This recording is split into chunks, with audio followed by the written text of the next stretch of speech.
So we were reading cell the unit of life, और आज हमें स्टार्ट करना है दूसरा topic which is the prokaryotic cell, which is the prokaryotic cell. तो देखो, मैंने आपको बताया था सेल दो तरीके के होते हैं, यूकैरियोटिक एंड प्रोकैरियोटिक सेल। तो अभी यूकैरियोटिक की बात नहीं करते हैं, अभी हम सिर्फ बात करते हैं प्रोकैरियोटिक सेल्स की। तो मैंने आपको बताया था प्रो का मतलब होता है प्रिमिटिव और कैरियन का मतलब होता है न्यूक्लियस। तो मेनली जिनके पास प्रिमिटिव न्यूक्लियस है, ठीक है, ऑब्वियसली ये वेल डेवलप नहीं होंगे, और प्रिमिटिव न्यूक्लियस है, इनके पास न्यूक्लियर मेम्ब्रेन नहीं होगा, नेकेड होगा इनका जेनेटिक मटेरियल, वो क्या होते हैं आपके प्रोकैरियोटिक सेल्स होते हैं। बताया क्या क्या है, bacteria, blue green algae, mycoplasma, PPLO, इसका फुल फॉर्म इंपॉर्टेंट है, पूछ लिया जाता है, pleuropneumonia like organism. The prokaryotic cells को कौन कौन रिप्रेजेंट कर रहा है, bacteria, blue green algae, mycoplasma, PPLO. PPLO बोले तो प्लूरोनिमोनिया लाइक ऑर्गेनिज्म।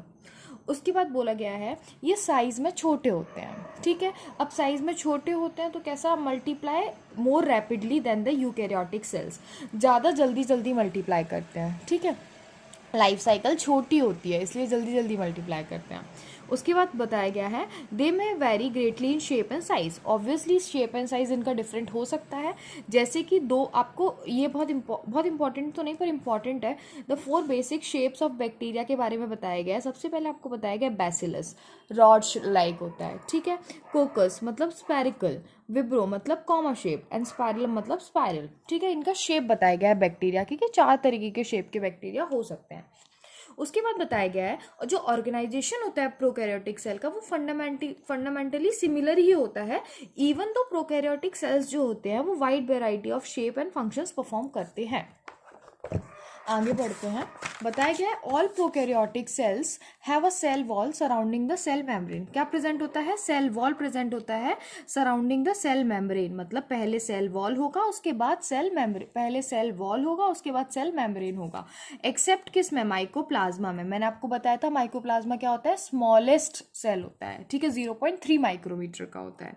उसके बाद बताया गया है, मैंने आपको बताया था कि वॉल्यूम कौन ऑक्यूपाई करता है सेल का, साइटोप्लाज्म ऑक्यूपाई करता है। तो सिमिलरली प्रोकैरियोट्स में भी कौन होगा, साइटोप्लाज्म होगा।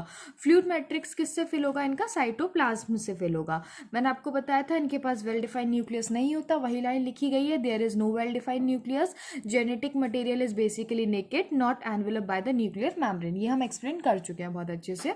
उसके बाद ये बहुत इंपॉर्टेंट है, समझ भी नहीं आता है बहुत ये वाली लाइन, पर एक्सप्लेन करने की कोशिश करती हूँ। क्या है, in addition to the genomic DNA the single chromosome circular DNA, many bacteria have a small circular DNA outside the genomic DNA, these smaller DNA are called plasmid. देखो, आपका जो सेल है प्रोकैरियोटिक सेल, उसमें आपका एक genomic DNA तो present होगा ही, जिसमें जीन्स प्रेजेंट होंगे जो कि कैरेक्टर के लिए रिस्पॉन्सिबल होगा।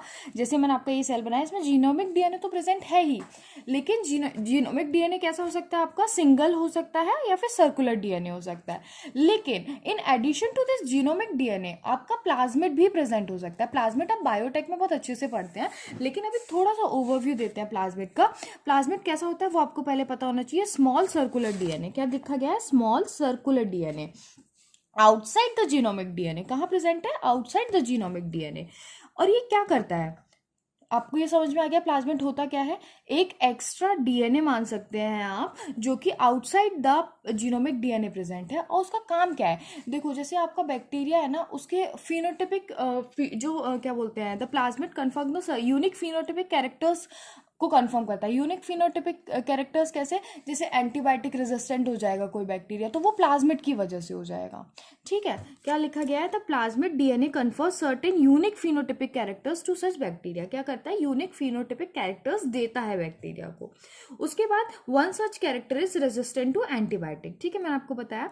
इन higher classes you will learn that this plasmid DNA is used to monitor bacteria transformation with foreign DNA. या बायोटेक में बहुत अच्छे से पढ़ेंगे इस वाली लाइन को। उसके बाद nuclear membrane is found in eukaryotes. मैंने आपको बताया न्यूक्लियर मेम्ब्रेन कहाँ प्रेजेंट होगा, यूकैरियोट्स में प्रेजेंट होगा, क्योंकि वो ट्रू बैक्टीरिया ट्रू न्यूक्लियस उनमें प्रेजेंट होता है।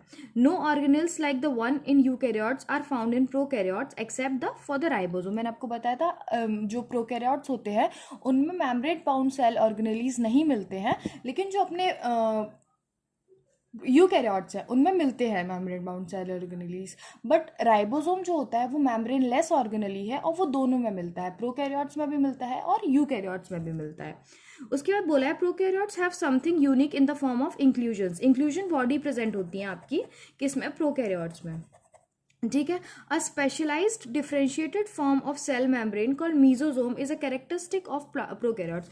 देखो जो आपका सेल मेम्ब्रेन है ना, ये मैंने आपको बना के दिखाया है, तो यही डिफरेंशिएट हो जाता है और इसको इसी को हम क्या बोलते हैं, मीजोजोम बोलते हैं। देखो आपके जो प्रोकैरियोट्स हैं उनमें माइट्रोकॉन्ड्रिया नहीं प्रेजेंट होता, तो माइट्रोकॉन्ड्रिया के ही सिमिलर इनमें मीजोजोम प्रेजेंट होता है, ठीक है। और वो किसका डिफरेंशिएटेड फॉर्म है, सेल मेम्ब्रेन का डिफरेंशिएटेड फॉर्म है। These are essentially infoldings of cell membrane, मैंने आपको बताया ना ये क्या होती है, इनफोल्डिंग्स होती है सेल मेम्ब्रेन की, ठीक है। Differentiated form of cell membrane को ही हम क्या बोलते हैं, मीजोजोम बोलते हैं। किसका कैरेक्टरिस्टिक है, प्रोकैरियोट्स का कैरेक्टरिस्टिक है। किसके सिमिलर होता है ये, माइटोकॉन्ड्रिया के सिमिलर होता है,